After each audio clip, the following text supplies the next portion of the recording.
Hello friends, आज हम लोग आधुनिक भारत के इतिहास से सिलेक्टेड और बहुत ही इंपॉर्टेंट क्वेश्चन को देखेंगे। अभी जितने आपके अपकमिंग एग्जाम्स हैं, लाइक हॉस्टल वार्डन हो गया, बीएड का एंट्रेंस हो गया, उन सब में ये इक्वली इंपॉर्टेंट होने वाला है। एवं जो भी वनडे एग्जाम है या फिर सीजीपीएससी द्वारा आयोजित एग्जाम है, उन सब में ये इक्वली इंपॉर्टेंट होगा। तो चलिए सेशन स्टार्ट करते हैं।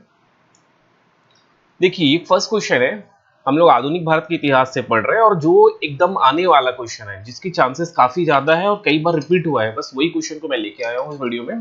देखिए फर्स्ट क्वेश्चन, देखिए 1857 का विद्रोह कहां से प्रारंभ हुआ था, ये क्वेश्चन है।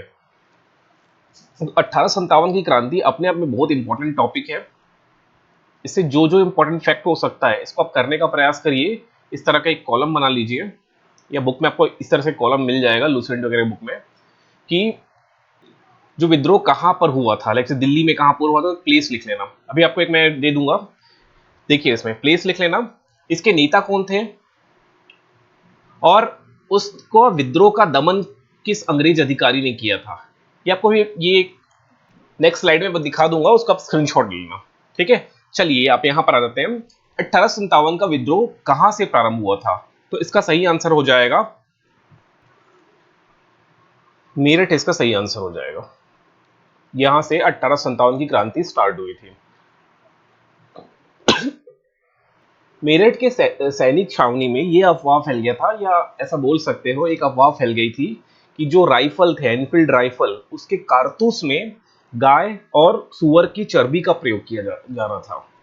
और इसी से क्षुब्ध होकर मंगल पांडे ने यहां से क्या किया, विद्रोह प्रारंभ किया। और उसी कारण उन्हें 8 अप्रैल 1857 को फांसी की सजा दी गई। तो इस तारीख को उनको फांसी हुई थी। ये डेट भी याद रखना, ये बहुत इंपॉर्टेंट डेट है, आपके एग्जाम में पूछा जा सकता है। ठीक है, तो ये रहा 1857 का भारतीय विद्रोह। भारत में ब्रिटिश ईस्ट इंडिया की कंपनी के शासन के खिलाफ एक व्यापक लेकिन असफल विद्रोह था, जिसमें ब्रिटिश राज की ओर से एक संप्रभु शक्ति के रूप में कार्य किया। चलिए देखिए अगला क्वेश्चन ये है, क्वेश्चन नंबर 2। 1857 के विद्रोह का तात्कालिक कारण क्या था। सो ऑप्शन आपके सामने है, चर्बी वाले कारतूसों का प्रयोग आरंभ करना, डलहौजी की जब्ती की नीति, ऑप्शन सी है ब्रिटिश सैनिकों एवं भारतीय सैनिकों के वेतन में भारी अंतर, ऑप्शन डी है भारतीयों को ईसाई धर्म में परिवर्तन करने का प्रयास। देखो, ये अगर एग्जाम में क्वेश्चन आता कि 1857 के विद्रोह का कारण क्या है, तात्कालिक नहीं होता, कारण क्या है, तो ये चारों आंसर सही होते हैं। लेकिन तात्कालिक बोला जा रहा है, इमीडिएट रीजन क्या था, तो इसका सही आंसर हो जाएगा ऑप्शन नंबर ए, जहां से स्टार्ट हुआ था। हमने वही पढ़ा कि मेरठ से स्टार्ट हुआ था, और रीजन यही था कि चर्बी वाले कारतूसों का प्रयोग किया जा रहा था। ठीक, तो इसका सही आंसर हो जाएगा ऑप्शन ए। तो अगर इसको देखें हम लोग, तात्कालिक कारण को, 1857 के विद्रोह के तात्कालिक कारण क्या था, सैनिक विद्रोह था। एक अफवाह फैल गई थी कि एनफील्ड राइफल्स का प्रयोग में कारतूसों, मतलब जो एनफील्ड राइफल है उसके कारतूस जो है, बुलेट्स है, उसमें गाय और सुअर के चर्बी का प्रयोग किया जा रहा था। ठीक है, और इस कारतूसों को ना मुंह से खोलना पड़ता था, राइफल में लोड करने से पहले मुंह से खींच के खोलना पड़ता था। तो इससे क्या हो गया था कि हिंदू और जो मुस्लिम है, ये दोनों ने इसका इस्तेमाल करने से इनकार कर दिया, और अंततः क्या हुआ, मंगल पांडे ने यहां पर विद्रोह कर दिया। ठीक है, तो ये इसका तत्कालिक कारण हो जाएगा, और ये बहुत इंपॉर्टेंट क्वेश्चन था, इसको याद रखे रहना। सारे क्वेश्चन आपको याद करते हुए चलना है।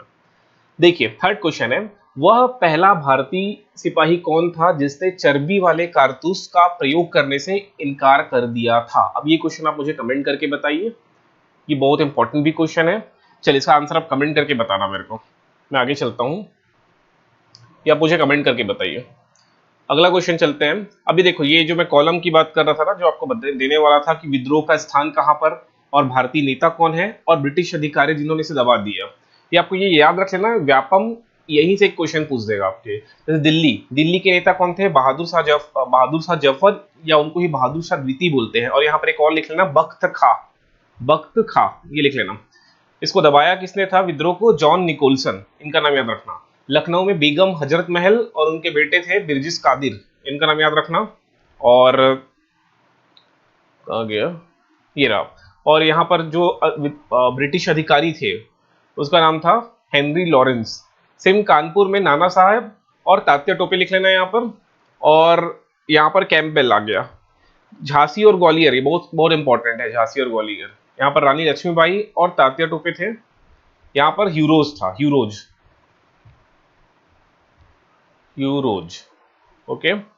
बरेली में खान बहादुर खां, यहाँ भी कैंपबेल था।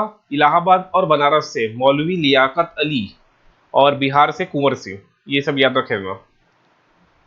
कुंवर सिंह और अमर सिंह का भी नाम आता है, अमर सिंह, अमर सिंह, ठीक। ये इंपॉर्टेंट है, बहुत इंपॉर्टेंट है, इसको याद रख लेना आप लोग, इसका स्क्रीनशॉट ले लो। चलिए आगे बढ़ते हैं। 1857 के विद्रोह के समय भारत का गवर्नर जनरल कौन था? ये मोस्ट इंपॉर्टेंट क्वेश्चन है कि जब 1857 का क्रांति हुआ तो उस समय भारत के गवर्नर जनरल कौन थे, ठीक है। और ये अंतिम गवर्नर जनरल भी थे, क्योंकि इसके बाद वायसराय आना चालू हो जाएगा 1858 से। तो इसका सही आंसर हो जाएगा लॉर्ड कैनिंग। इनका नाम याद रखना, ये क्या है, लास्ट गवर्नर जनरल भी थे, लास्ट गवर्नर जनरल भी थे भारत के लास्ट गवर्नर जनरल भी थे, और भारत के प्रथम वायसराय भी यही होंगे, भारत के प्रथम वायसराय। ये सब याद रखे ना, ये सब इंपॉर्टेंट क्वेश्चन है। प्रथम वायसराय भी यही बनेंगे, ठीक है। प्रथम वायसराय भी यही है, last governor general of India भी यही है, लॉर्ड कैनिंग, इनका नाम याद रखना। यहीं पे एक और फैक्ट याद रख लेना कि जो हेस्टिंग्स थे, लॉर्ड हेस्टिंग्स, लॉर्ड हेस्टिंग, ये जो थे ना, ये बंगाल के पहले गवर्नर जनरल थे, बंगाल के गवर्नर जनरल ऑफ बंगाल थे, फर्स्ट बंगाल के गवर्नर जनरल, पहले गवर्नर जनरल थे। ये एग्जाम में आता है।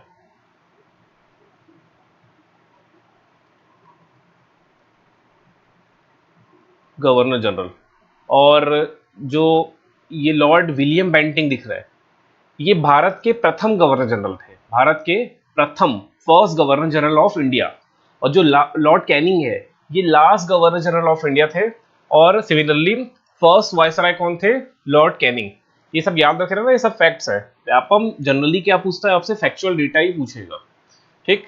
चलिए अब 1857 की विद्रोह पर लिखी कुछ इंपॉर्टेंट पुस्तक भी है, इसको भी आपको याद रखना है। पुस्तक में जैसे ये याद रखना कि जो सावरकर थे, विनायक दामोदर सावरकर ने कौन सी बुक लिखी थी? The Indian war of independence. ये मोस्ट इंपॉर्टेंट बुक है, इसको आपको याद रखना है। इसको यहाँ स्टार लगा लो कि विनायक दामोदर सावरकर, इसको शॉर्ट में बोलते हैं, इनको बोलते हैं वीडी सावरकर। इन्होंने कौन सी बुक लिखी थी? The Indian war of independence. ये आपको याद रखना है, ये एग्जाम में कई बार क्वेश्चन बना हुआ है, ठीक है। और भी बहुत सारे बुक्स हैं, लेकिन ये आपको याद रखना है। चलिए अगला क्वेश्चन है, 1857 की क्रांति के समय ब्रिटेन के प्रधानमंत्री कौन थे? ये क्वेश्चन है। तो इसका सही आंसर हो जाएगा लॉर्ड पम्पस्टन, ऑप्शन नंबर डी, ठीक है। ये उस समय कौन थे? वहां के पीएम थे। चलिए आगे बढ़ते हैं। अगला क्वेश्चन है कि निम्नलिखित में से कौन सा आयोग 1857 का विद्रोह दमन के बाद भारतीय फौज के नव संगठन से संबंधित थे? देखो 1857 की क्रांति का जो तत्कालिक कारण क्या था? सैनिक विद्रोह ही था। तो सैनिक का विद्रोह का दमन करने के लिए भारत को क्या किया गया, मतलब 1857 की विद्रोह के दमन होने के बाद अब फौज को क्या किया गया? रीऑर्गेनाइज किया गया कि दोबारा से ऐसा विद्रोह ना हो, इसलिए हम लोग फौज को क्या करते हैं? रीऑर्गेनाइज या नव संगठन करते हैं। तो इसके लिए एक आयोग बनी, तो वो आयोग का नाम क्या था? तो इसकी बहुत इंपॉर्टेंट भी क्वेश्चन है, ठीक है। ये आ सकता है, इसका आंसर है पील आयोग, ये याद रखना, पील आयोग, ठीक है। अगर एग्जाम में क्वेश्चन आया कि पील आयोग का संबंध किससे था, तो सैनिक के नवसंगठन या रीऑर्गेनाइजेशन से था, या 1857 के विद्रोह के दमन के बाद कौन सा एक आयोग बना था जो सैनिक से संबंधित था, सेना से संबंधित था? तो उसका भी आंसर क्या हो जाएगा? पील आयोग, ये याद रखे रहना। चलिए आगे बढ़ते हैं। भारतीय इतिहास में वर्ष 1885 ईस्वी प्रसिद्ध है, किस लिए प्रसिद्ध है? 1885, ठीक है। 1885 क्यों फेमस है? और ये, तो इसका आंसर हो जाएगा भारतीय राष्ट्रीय कांग्रेस की स्थापना, ठीक है। दिसंबर 1885 में क्या हुआ था? आईएनसी, इंडियन नेशनल कांग्रेस का स्थापना हुआ था, ठीक। अब देख लो, भारतीय राष्ट्रीय कांग्रेस की स्थापना दिसंबर 1885 में 85 में बॉम्बे में की गई थी, ठीक। इसका जो फर्स्ट सेशन था, पहला सम्मेलन, ठीक है, फर्स्ट सेशन जो है वो पुणे में होने वाला था, पुणे में। लेकिन पुणे में उस तरह प्लेग फैला हुआ था, प्लेग बीमारी है, प्लेग, वो फैला हुआ था, जिस कारण इसका फर्स्ट सम्मेलन, प्रथम सेशन कहां पर हुआ? बम्बई में हुआ, बॉम्बे में हुआ। ठीक है, तो बॉम्बे के गोकुलदास तेजपाल संस्कृत विद्यालय में हुआ था, उसको लिख लेना, गोकुलदास तेजपाल संस्कृत विद्यालय, गोकुलदास तेजपाल संस्कृत विद्यालय में इसका फर्स्ट सेशन हुआ था। और इस फर्स्ट सेशन के अध्यक्ष कौन थे ये पूछा जाता है, तो W C Banerjee, W C Banerjee. ठीक है, डब्ल्यू सी बनर्जी इसके क्या थे, फर्स्ट अध्यक्ष थे। अगर पूछे एग्जाम में कि कांग्रेस का प्रथम अध्यक्ष कौन थे, ठीक, तो उसका नाम, उनका नाम हो जाएगा डब्ल्यू सी बनर्जी। और अगर आपसे पूछे कि कांग्रेस की स्थापना किसने की थी, ये बहुत इंपॉर्टेंट है, ये फर्स्ट अध्यक्ष थे। ठीक, ये फर्स्ट प्रेसिडेंट थे, ये फर्स्ट क्या थे, प्रेसिडेंट, ये अध्यक्ष थे। लेकिन अगर आपसे पूछे कि इसकी स्थापना किसने की, तो इसकी स्थापना में आपको नाम याद रखना है ए ओ ह्यूम का। ओके, ए ओ ह्यूम का नाम आपको याद रखना है। ये क्या है, इसके स्थापना की है इन्होंने, इसमें स्थापना की। और ये एक्चुअली कौन थे, एक अंग्रेज थे, एक सेवानिवृत्त ब्रिटिश अधिकारी थे, जिन्होंने आईएनसी, इंडियन नेशनल कांग्रेस की स्थापना की थी। ठीक, इसका पुराना नाम, मतलब जब स्थापना हुई ना उस समय इसका नाम था इंडियन नेशनल यूनियन नाम था। ठीक, इंडियन नेशनल यूनियन, इसका नाम परिवर्तन कर दिया गया फर्स्ट सेशन में ही, मतलब जो बॉम्बे में 1885 में इसका फर्स्ट सेशन हुआ था, वहीं पर इसका नाम चेंज करके आईएनसी कर दिया गया। पहले इसका नाम क्या था, इंडियन नेशनल यूनियन था, इसका नाम चेंज करके इंडियन नेशनल कांग्रेस कर दिया। और ये नाम चेंज किन्होंने किया, दादा भाई नरोजी, इन्होंने इसका नाम चेंज करने की क्या की, सिफारिश की थी कि नाम चेंज कर दो। तो इंडियन नेशनल यूनियन से इसका नाम फर्स्ट सेशन में ही क्या हो गया, आईएनसी हो गया। ये इंपॉर्टेंट फैक्ट है, जितना ही व्यापम पूछेगा। स्थापना किसने की, ए ओ ह्यूम ने। प्रथम अध्यक्ष कौन थे, W C Banerjee. First session कहाँ हुआ था, बॉम्बे में, दिसंबर 1885 में। और इसके जो प्रारंभिक नेता थे उसमें दादा भाई नरोजी आ जाएगा, फिरोज शाह मेहता आ जाएगा, बदरुद्दीन तैयब जी आ जाएगा, डब्ल्यू सी बनर्जी, सुरेंद्र बनर्जी, जो कि फर्स्ट सेशन में ये नहीं थे, ये भी याद रखना, फर्स्ट सेशन में इन्होंने अटेंड नहीं किया था, सुरेंद्र नाथ बनर्जी ने। अब देखिए और भी बहुत सारे नाम है, लेकिन ये इंपॉर्टेंट चीज था, आपको याद रखना है। अगला क्वेश्चन है, भारतीय आधुनिक भारतीय इतिहास में गोकुलदास तेजपाल संस्कृत महाविद्यालय क्यों फेमस है। अभी इसका आंसर आपको कमेंट करके बताना है कि गोकुलदास तेजपाल संस्कृत महाविद्यालय क्यों फेमस है। ऑप्शन ए है, भारतीय राष्ट्रीय कांग्रेस का प्रथम अधिवेशन यही हुआ था। ऑप्शन बी है, सुरेंद्र नाथ बनर्जी और दादा भाई नरोजी इसके छात्र थे। ऑप्शन सी है, ए ओ ह्यूम इसके प्राचार्य थे। ऑप्शन डी है, इनमें से कोई नहीं। अब ये मुझे आप लोग क्या करो, कमेंट करके बताओ कि इसका आंसर क्या होगा। ठीक है, अब जिनको आंसर नहीं पता होगा वो कमेंट सेशन में जाके देख लेना, इसका आंसर आपको दिख जाएगा अगर कोई कमेंट किया तो, मतलब कमेंट भी करना चाहिए। ठीक है, ये आप मुझे कमेंट करके बताइए। नाइन्थ नंबर क्वेश्चन है, निम्नलिखित कांग्रेसी नेताओं में से किसको भारत का महान वृद्ध व्यक्ति या grand old man of India कहा जाता है। ये एग्जाम में आया हुआ क्वेश्चन है, grand old man of India. तो इसका सही आंसर जो हो जाएगा वो है दादा भाई नरोजी। ये याद रखे रहना, ये बहुत इंपॉर्टेंट है। चलिए नेक्स्ट क्वेश्चन चलते हैं, किस गवर्नर जनरल के कार्यकाल के दौरान भारतीय राष्ट्रीय कांग्रेस बनी थी। जब कांग्रेस आईएनसी की स्थापना हुआ था उस समय भारत के गवर्नर जनरल कौन थे, ये क्वेश्चन है। चलिए, तो इसका आंसर हो जाएगा डफरिन, लॉर्ड डफरिन। ठीक है, ये याद रखे रहना, लॉर्ड डफरिन। भारतीय सिविल सेवा आईसीएस, इंडियन सिविल सर्विस में चुने गए पहले भारतीय का नाम क्या था। अभी जैसे आईएएस है ना, आईएएस पहले क्या था, आईसीएस के नाम से, अंग्रेज लोग आईसीएस नाम से स्टार्ट किए थे, फिर इंडियन गवर्नमेंट ने इसका नाम चेंज करके आईएएस कर दिया। तो फर्स्ट आईसीएस कौन थे, वो भी Indian, first first Indian ICS कौन थे, ये क्वेश्चन है और कई बार एग्जाम में आया। इसका नाम याद रख लेना, सत्येंद्र नाथ टैगोर, सत्येंद्र नाथ टैगोर। अब इसको याद कैसे रखोगे, एक मूवी थी, नाम याद नहीं आ रहा मेरे को, जिसमें वो लड़का आईएएस बन जाता है, क्या तो नाम था, शादी में जरूर आना, एक मूवी है। अब उस मूवी में जो लड़का आईएएस बनता है उसका नाम क्या था, सत्येंद्र था। तो वहीं से याद रख लो, सत्येंद्र वहां आईएएस बना था और यहाँ सत्येंद्र नाथ टैगोर आईएएस बन गया था। बस ये सत्येंद्र याद रखो, बाकी तो सरनेम आप लगा ही लोगे टैगोर। ठीक है, ऑप्शन में सारे ना ऑप्शन टैगोर से थोड़ी होंगे, सत्येंद्र याद रखो। ठीक, तो वहां भी आईएएस बना था और यहाँ भी फर्स्ट आईसीएस जो हमारा इंडियन बना है, बने थे उनका नाम था सत्येंद्र नाथ टैगोर। सो यहां से आप याद रख लेना। चलिए क्वेश्चन नंबर 12 है, इंडियन नेशनल कांग्रेस के संस्थापक कौन थे? तो ये तो आप मुझे कमेंट करके बताओ, मैंने ऑलरेडी बता दिया है, ठीक है, ये आप मुझे कमेंट करके बताओ। आगे बढ़ते हैं। वह प्रथम भारतीय जो ब्रिटिश संसद के लिए निर्वाचित हुआ था, ये इंपॉर्टेंट क्वेश्चन है। ये फर्स्ट इंडियन कौन है जो ब्रिटिश पार्लियामेंट में, मतलब कहा, लंदन में, लंदन में वो सांसद बने थे, ठीक है। फर्स्ट इंडियन जो ब्रिटिश पार्लियामेंट में सांसद थे, सांसद थे मतलब क्या थे वो, एमपी थे, मेंबर ऑफ पार्लियामेंट थे, ये आपसे पूछा जा रहा है। तो इसका सही आंसर हो जाएगा दादा भाई नरोजी, इनका नाम याद रखे रहना आप, ठीक है। इनको ही हम लोग grand old man of India भी बोलते हैं। ये प्रथम इंडियन थे जो ब्रिटिश में, मतलब ब्रिटेन में जाके क्या बने थे, एमपी बने थे, मेंबर ऑफ पार्लियामेंट बने थे या सांसद बने थे। अगला क्वेश्चन है, इसको ध्यान से देखो।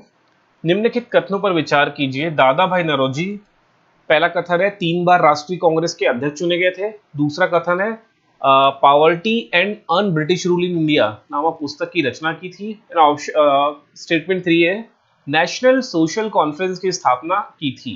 अब आपको बताना है इनमें से कौन सा स्टेटमेंट करेक्ट है, तो मैं बता दे रहा हूं फटाफट। ये याद रखना, फर्स्ट कि जो दादा भाई नौरोजी है ये 3 बार राष्ट्रीय कांग्रेस के अध्यक्ष चुने गए थे, 3 बार। आईएनसी के 3 बार वो क्या थे, प्रेसिडेंट थे। उन्होंने एक बुक भी लिखी थी, पॉवर्टी मतलब गरीबी and un British rule in India, ये बुक उन्होंने लिखी थी, तो ये भी सही है। लेकिन नेशनल सोशल कॉन्फ्रेंस की स्थापना इन्होंने नहीं की थी, आई थिंक इन्होंने, ये रनाडे ने की थी। तो ऑप्शन 3, स्टेटमेंट 3 गलत हो जाएगा। सो 1 एंड 2 इज करेक्ट, मतलब that is option B is correct, ठीक। चलिए, तो the Indian social conference was founded by MJ Ranade, okay, ठीक है, तो मेरे को याद था एमजे रनाडे ने जो भारतीय सोशल कॉन्फ्रेंस है उसकी स्थापना की थी, और उनके साथ भी थे जो रघुनाथ राव। तो ये भी याद रखे रहना कि ये नेशनल सोशल कॉन्फ्रेंस के संस्थापक कौन थे, रनाडे थे। ये काफी फेमस पर्सन है, इनका नाम भी याद रखना। चलिए 15 क्वेश्चन है, भारतीय राष्ट्रीय कांग्रेस के प्रथम मुस्लिम प्रेसिडेंट या प्रथम मुस्लिम अध्यक्ष कौन थे?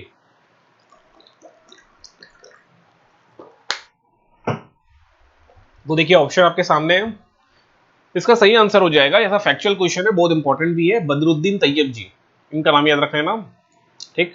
ये फर्स्ट मुस्लिम प्रेसिडेंट थे। अब देखो यहां पर देखोगे आप लोग, तो मैंने सब डाल दिया इंपॉर्टेंट सेशन को। पहला जो अधिवेशन है 85 में बॉम्बे में हुआ था, इसके अध्यक्ष डब्ल्यू.सी. बनर्जी थे। द्वितीय सत्र 1886 में जो कलकत्ता में आयोजित हुआ था, इसके अध्यक्ष कौन थे, दादा भाई नौरोजी थे। और ये फर्स्ट पारसी अध्यक्ष बोलेंगे, एग्जाम में आएगा कि पहले पारसी अध्यक्ष कौन थे, तो दादा भाई नौरोजी थे। थर्ड जो सेशन हुआ था 87 में हुआ था, मद्रास में हुआ था, इसके अध्यक्ष कौन थे, सैयद बदरुद्दीन तैयब जी, जो कि फर्स्ट मुस्लिम अध्यक्ष भी थे, ठीक। तो यहाँ पर बंगाली, फर्स्ट बंगाली बोल सकते हैं, या फर्स्ट पारसी बोल सकते हैं, या फर्स्ट मुस्लिम बोल सकते हैं। सिमिलरली जो फोर्थ हुआ था 88 में इलाहाबाद में हुआ था, इसके अध्यक्ष कौन थे, जॉर्ज यूले थे, जो कि फर्स्ट अंग्रेज भी थे। तो इस तरह से ये क्वेश्चन आ सकता है कि पहला पारसी कौन है, तो दादा भाई नौरोजी। फर्स्ट मुस्लिम कौन है, तो तैयब जी। फर्स्ट अंग्रेज अध्यक्ष कौन है, तो कौन हो जाएगा, जॉर्ज यूले, ठीक है। इस तरह से आपको याद भी रखना है, ठीक। अब देखो ये भी इंपॉर्टेंट है, ये जो 1896 में जो हुआ था कलकत्ता में, इसके अध्यक्ष कौन थे, अध्यक्ष इंपॉर्टेंट नहीं है, लेकिन इसी 1896 के सेशन में ही पहली बार रविन्द्रनाथ टैगोर ने राष्ट्रीय गीत वंदे मातरम गाया था। इसको थोड़ा सुधार लेना, इसको काट ही देना, मैं इसको नेक्स्ट वीडियो में करेक्ट करवा दूंगा, ठीक है। क्योंकि रविन्द्रनाथ टैगोर ने वंदे मातरम नहीं, उन्होंने तो जन गण मन की रचना की थी ना, तो ये वंदे मातरम तो नहीं होगा। मैं इसको थोड़ा करेक्ट करा दूंगा देख के, इसको भी छोड़ देना, ये वाला मत पढ़ना अभी, इसको कट कर देना। ये ऊपर के 4 याद रखो जो इंपॉर्टेंट है, पहला सेशन, सेकंड सेशन, थर्ड सत्र और चौथा सत्र, ये इंपॉर्टेंट है, इसको याद रखे रहना। उसके बाद देखो 1906 में जो सेशन हुआ था, उसके अध्यक्ष दादा भाई नौरोजी थे। इसमें 4 प्रस्तावों को अपनाया गया था, पहला स्वराज, दूसरा बहिष्कार, तीसरा स्वदेशी और चौथा राष्ट्रीय शिक्षा। ये बहुत इंपॉर्टेंट है। देखो जितने मैंने लेके आया है ना इस स्लाइड में, आज के जो वीडियो में, उस सारे इंपॉर्टेंट कलेक्शन है, कोई भी एग्जाम में बनने की काफी ज्यादा चांसेस रहेगा, ठीक है। 1907 में सूरत स्प्लिट हुआ था, मतलब सूरत विभाजन हुआ था, कांग्रेस का विभाजन हुआ था यहाँ पर, यहाँ पर नरमपंथी और गर्मपंथी अलग अलग हो गए थे, नरमपंथी अलग हो गए थे, गर्मपंथी अलग हो गए थे। उस समय अध्यक्ष कौन था? तो रास बिहारी घोष। ये घोष याद रखना, घोष। एक बोस भी है, रास बिहारी बोस भी है, वो नहीं, रास बिहारी घोष। घोष मतलब घोस्ट। घोस्ट के काल में ही तो क्या होगा? विभाजन होगा ना, घोस्ट, ऐसे याद रखो। तो नरमपंथी और गर्मपंथी में विभाजन हो गया था। ये बहुत इंपॉर्टेंट है, एग्जाम में ये बनता ही है कि सूरत स्प्लिट जब हुआ था तो उसमें कांग्रेस के अध्यक्ष कौन थे? तो घोष थे, घोस्ट। ठीक, ये याद रखना। फिर अब विभाजन हो गया साथ में, तो 1916 में 9 साल बाद ये फिर से क्या हुए थे? एक हुए थे। जो दो गुट थे, गर्मपंथी और नरमपंथी, ये दोनों क्या हुए थे? एक हो गए थे। तो उस समय इसके अध्यक्ष कौन थे? एमसी मजूमदार, याद रखना, एमसी मजूमदार। ठीक, तो ऐसा याद रखना कि हम लोग मजबूर हो गए, हम लोग मतलब दोनों नरमपंथी और गर्मपंथी क्या हो गए? मजबूर हो गए एक होने के लिए, क्योंकि एकता में ही क्या है? शक्ति है। एकता में ही शक्ति है, तो हम सब क्या हो गए? मजबूर हो गए। मजबूर मतलब मजूमदार, ऐसा याद रखो ट्रिक से। मजबूर हो गए एक होने के लिए। जब हम एक होंगे तभी अंग्रेज को क्या करेंगे? हरा सकेंगे, तो इसलिए मजूमदार। और ये घोस्ट वाला याद रखना, घोस्ट। घोस्ट आया, घोस्ट के काल, घोस्ट मतलब भूत। भूत घोस्ट में हम क्या हो गए? विभाजन हो गए, विभाजित हो गए। ओके। एंड इसी 1916 के सेशन में एक और काम हुआ था जिसमें मुस्लिम लीग और कांग्रेस के बीच में भी क्या हुआ था? एक सहमति बनी थी, जिसको लखनऊ पैक्ट बोलते हैं। ये भी इंपॉर्टेंट है। अगर पूछा गया कि लखनऊ पैक्ट कब हुआ, तो 1916। अगर पूछा जाए कि लखनऊ पैक्ट के समय अध्यक्ष कौन थे, तो वही मजूमदार। ठीक है। अब इसको भी ऐसे ही आप याद रख लेना कि मुस्लिम और कांग्रेस आपस में मिल रहे हैं, तो मजबूरी में मिल रहे हैं। मुस्लिम और कांग्रेस तो जनरली लड़ाई रहा ही है, मुस्लिम लीग, सॉरी मुस्लिम ना बोल के मुस्लिम लीग बोलना चाहिए। मुस्लिम लीग और कांग्रेस के बीच तो थोड़ा खींचातान रहा ही है स्टार्टिंग से, और मुस्लिम लीग की वजह से ही आप देखोगे अंततः पाकिस्तान बनता है लास्ट में। तो ये भी एक मजबूरी में क्या किए? एक पैक्ट पे साइन किए, जिसको लखनऊ पैक्ट बोले। ये भी याद रख लेना, उसी ट्रिक से, मजूमदार। और गांधी जी ने एकमात्र कांग्रेस की जो अध्यक्षता की थी, वो कौन सा सेशन था? 1924 का बेलगाम बेलग्राम अधिवेशन, जो कि आई थिंक कर्नाटक में है। ठीक, बेलग्राम अधिवेशन के अध्यक्ष कौन थे? हमारे गांधी जी। और एक बार ही अध्यक्षता की थी, और वो कौन सा सेशन था? 1924 का बेलग्राम। तो ये बहुत इंपॉर्टेंट सेशन था, इसको याद रखे रहना। अगला क्वेश्चन देख लो। निम्नलिखित में से कौन भारतीय राष्ट्रीय कांग्रेस के स्थापना अधिवेशन में उपस्थित नहीं थे? इसका भी आंसर मैंने स्टार्टिंग में आपको बताया था। ठीक, इसका आंसर है सुरेंद्र नाथ बनर्जी। ये फर्स्ट सेशन में उपस्थित नहीं थे, क्योंकि उस समय इनका खुद का एक ऑर्गेनाइजेशन था, उस ऑर्गेनाइजेशन का भी सेशन चल रहा था, इस वजह से वो कांग्रेस में उपस्थित नहीं हुए थे। ठीक, चलिए आगे बढ़ते हैं फटाफट। 1870 ईस्वी में पूना सार्वजनिक सभा की स्थापना किसने की थी? तो महादेव गोविंद रनाडे, इनका नाम भी आपको याद रखना है। ठीक है, महादेव गोविंद रनाडे। ये बहुत इंपॉर्टेंट क्वेश्चन है। पूना सार्वजनिक सभा कई बार एग्जाम में आया हुआ है, कई बार सीजीपीएससी में भी पूछा है क्वेश्चन को।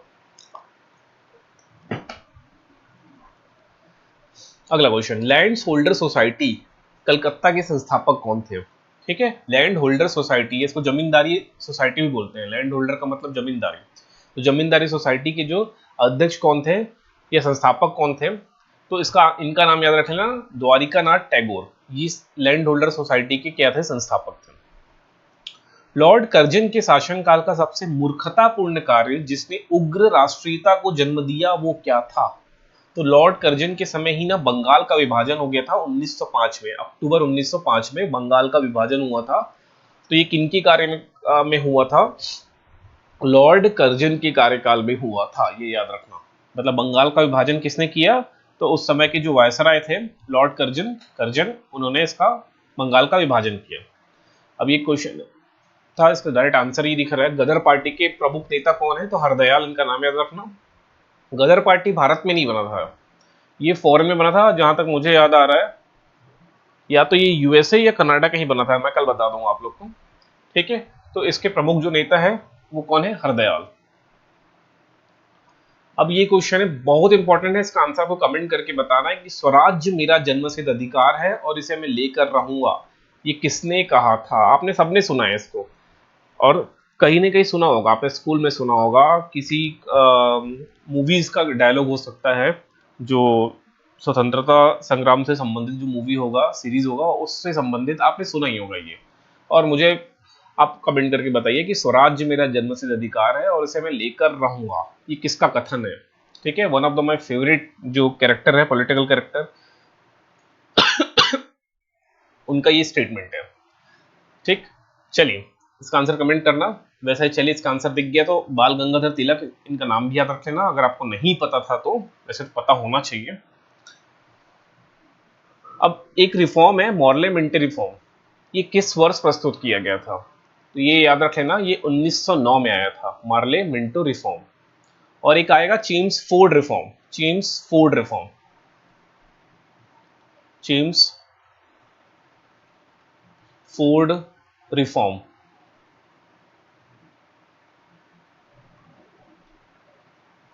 रिफॉर्म, इसको म कर लेना, रिफॉर्म, ये 1919 में आया था।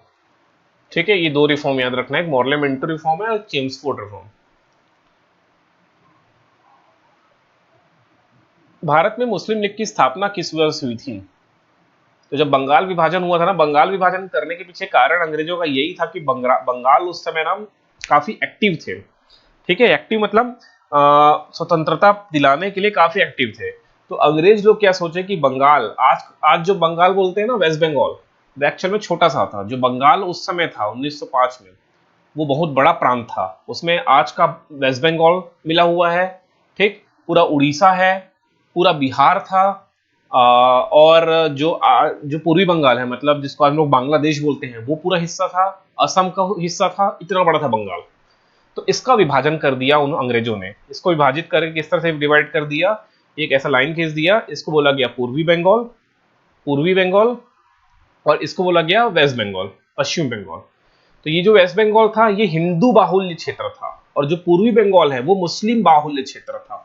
तो एक प्रकार से अंग्रेज लोग क्या किए थे, मुस्लिमों और हिंदुओं को के बीच विभाजन, एक रेखा खींच दिए थे, वही था बंगाल विभाजन। ताकि इस तरह से हम लोग, अंग्रेज लोग ये सोचे कि बंगाल का अगर विभाजन कर दे तो यहाँ पर जो मुस्लिम है और यहाँ के जो हिंदू है यही आपस में लड़ते रहेंगे, तो हम तक तो पहुंचेंगे ही नहीं, मतलब हमको, मतलब हम तक मतलब अंग्रेजों तक वो पहुंचेंगे नहीं कभी। ये उनकी एक साजिश थी जो एक हद तक सही भी हुई। तो 1906 में यहाँ पर पूर्वी बंगाल में मुस्लिम लीग का क्या हुआ था, स्थापना हुआ था 1906 में। इसको श्रेय भी अंग्रेजों को जाता है।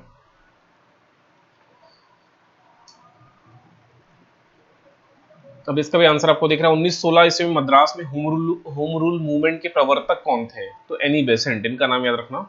एनी बेसेंट ने होम रूल लीग की स्थापना की थी। ठीक है, होम रूल लीग की स्थापना में दो व्यक्ति का नाम आता है, एक एनी बेसेंट और एक नाम याद रख लेना, तिलक का। और ये दोनों का कार्य क्षेत्र अलग अलग था, ऐसा नहीं कि एक लोग एक साथ काम कर रहे थे। ठीक, दोनों अलग अलग तरीके से क्या कर रहे थे, लगे हुए थे। तो एक home rule league Annie Besant ने स्टार्ट किया था, सेम सेम मतलब जो ईयर है वो सेम ही है, 1916। तिलक ने भी 1916 में अपना स्टार्ट किया। ठीक, तो ये दो नाम याद रख लेना। लास्ट क्वेश्चन है, बाल गंगाधर तिलक द्वारा शुरू की गई साप्ताहिक पत्रिका कौन सी थी? तो इसका नाम है केसरी, और एक और उन्होंने स्टार्ट की थी, वो था मराठा। मराठा जो था वो इंग्लिश में था, याद रख लेना, ये इंग्लिश में था न्यूज़पेपर। और ये जो केसरी है इसका लैंग्वेज था मराठी। ठीक है, दो न्यूज़पेपर उन्होंने होम रूल लीग के समय 1916 में स्टार्ट की थे, तो इनका ये दो याद रखे रहना। ठीक, चलिए फिर नेक्स्ट वीडियो में मिलेंगे। मॉडर्न इंडियन हिस्ट्री का ही सेकंड वीडियो बहुत जल्दी आपको मिलेगा। आप अपना आंसर कमेंट करके मुझे बताइएगा, और वीडियो कैसा लगा, अच्छा लगा तो जरूर लाइक कर देना। ठीक है, चलिए नेक्स्ट सेशन में मिलते हैं फिर।